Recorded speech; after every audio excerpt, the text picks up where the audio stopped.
guys. Let's start the show. Thank you guys for tuning in. It's your boy Nate coming at you once again from the Coach Shepherd's podcast. Those of you guys who follow me, you guys know how I do my show.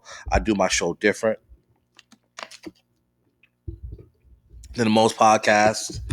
I don't do a script. I go over stats.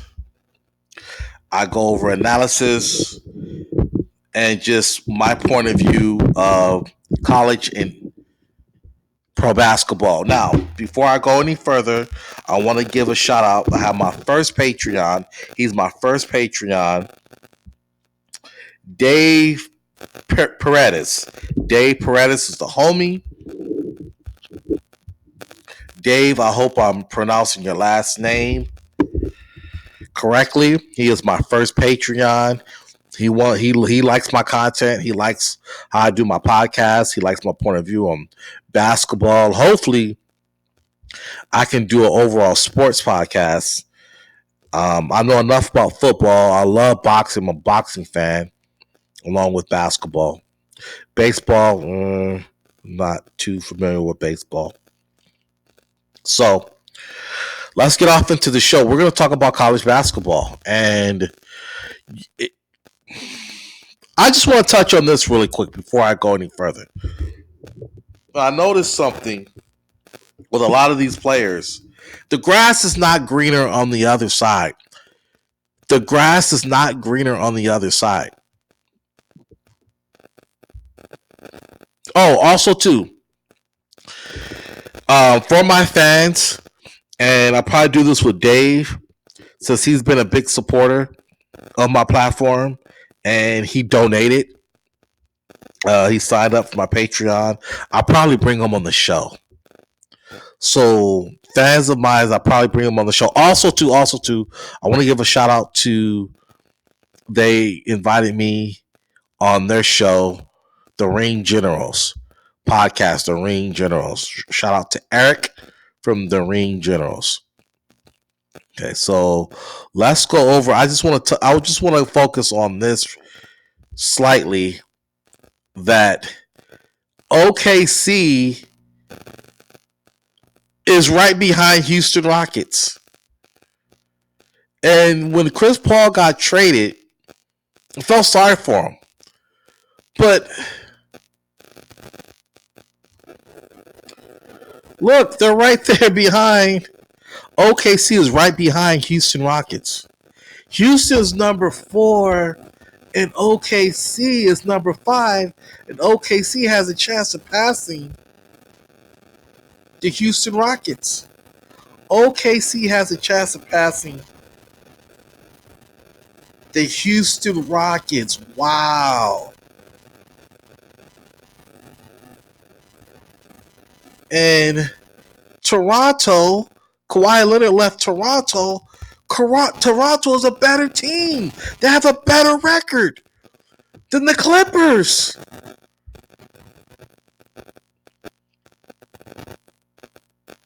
Maybe Kawhi Leonard should have stayed.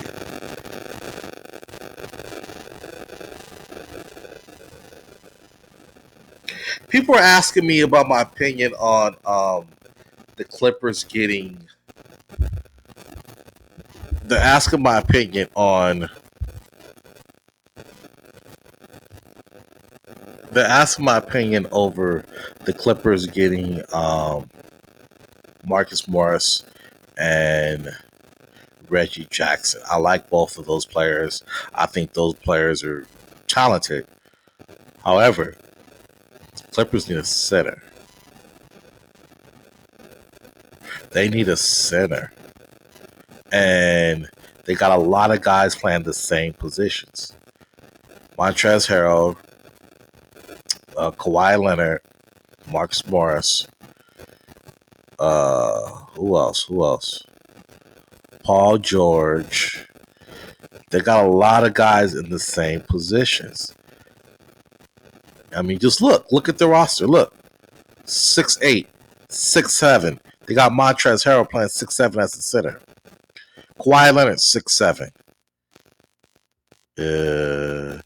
I liked his game in college. Marcus Morris, 6'8", 6'8", 6'8". They got a bunch of guys here 6'8". They got a bunch of guys at 6'8". So, and like I said, I don't know. They're still number 3. Season's not over with. They have a chance of moving up to number 2. Let's go over the standings again. They have a chance of moving up to number 2. But they got a lot of guys who play the same. Okay. So let's look at the West again. Now the Lakers are 45-12. If the Lakers slip up, Denver Nuggets can catch the Lakers for the number 1 spot. So the Lakers are not in the clear. All right? They're not in the clear just yet. Because, the Nuggets are not too far behind the Lakers. So it's nip and tuck from number 2, number 2 on down to number 7. It can change. It can really change. But it's just ironic how Kawhi Leonard left Toronto. Yeah, he's from out here in Southern California, and he wanted to be close to home. But maybe he should have stayed with the Raptors. Westbrook left OKC to go to Houston, and they're nip and tuck. It's funny. It's just funny how the grass is not always greener on the other side. All right, so let's get off into college basketball. I just wanted to touch on that for a little bit. Let's get off into some college basketball because there's some players that I want to talk about. There's some players that I want to talk about college basketball. Okay, so last season I was really high on John Morant. I was talking about John Morant. I was talking about John Morant more than ESPN was. And now John Morant is going to win Rookie of the Year. Or should he win Rookie of the Year? Or should he split it with Zion Williamson, who's having a remarkable second half of the season? Because he was injured in the first half of the season. I don't know. But to me, John Morant, if whoever can put their team in the playoffs, if John Morant can get the Grizzlies in the playoffs, then he should win it. If Zion Williamson come out of nowhere like he did, because he was injured the first part of the season, and the Pelicans could squeeze in, make the playoffs, maybe Zion Williamson should get the Rookie of the Year. Who do you think should get the Rookie of the Year? You guys in my comments and let me know if you're watching this on YouTube. So now I want to talk about the top leading scorers. The top leading scorers in college basketball are not from big programs. The top leading scorers in college basketball are not in big programs, not big major programs. I think the only guy is Luka Garza, who's good. Luka Garza's good.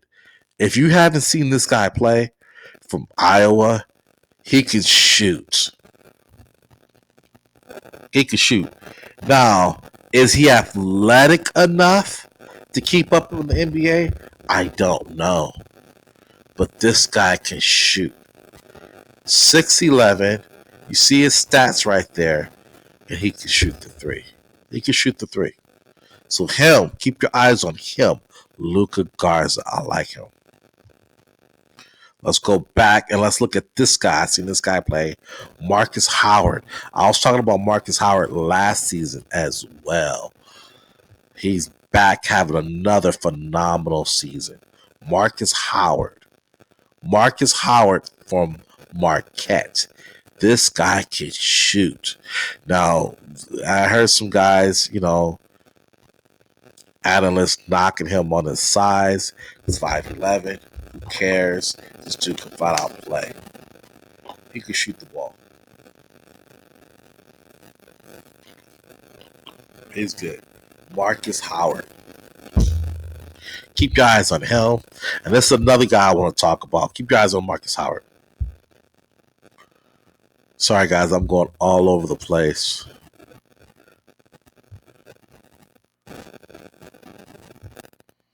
This guy, Anthony Edwards, extremely athletic from Georgia, extremely athletic. He's only a freshman. Those are his numbers right there: 19.5, 5 rebounds, very athletic, can run the floor. If he stayed another year, he would be a beast. He'll be a beast, but he's definitely has the athleticism to play at a higher level. Definitely. So those three guys that I've mentioned, keep your eyes on them. Keep your eyes on them. And Dayton's number 4. Okay, Dayton's number 4. They beat Davidson. Let's click on that. Don't sleep on Dayton. The Dayton Flyers, they're 27-2, 16-0 in the conference, and their success. Let's go out here.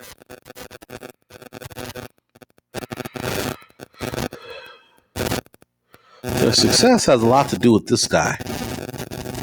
Okay, their success has a lot to do with this guy, Obi Toppin. Go watch his highlights. Okay, go watch his highlights. He's from Brooklyn, New York. He's a sophomore. He wasn't on my radar last year. I didn't really hear much about him. And you don't really hear much about him now. That's why I love doing this show. You don't really hear much about these guys. But I try to do my research. And he's putting up 20 a game, 19.7, 20. He's getting the 8 rebounds. And nobody's talking about this guy. But that's partially the reason why they're Dayton as good as they are. They're going to be a top seed in the March Madness. Excuse me, in the NCAAs, and as they should. What I'm going to do is I'm going to send out alerts. If you follow me on my YouTube channel, I'm going to be doing a lot of live streaming.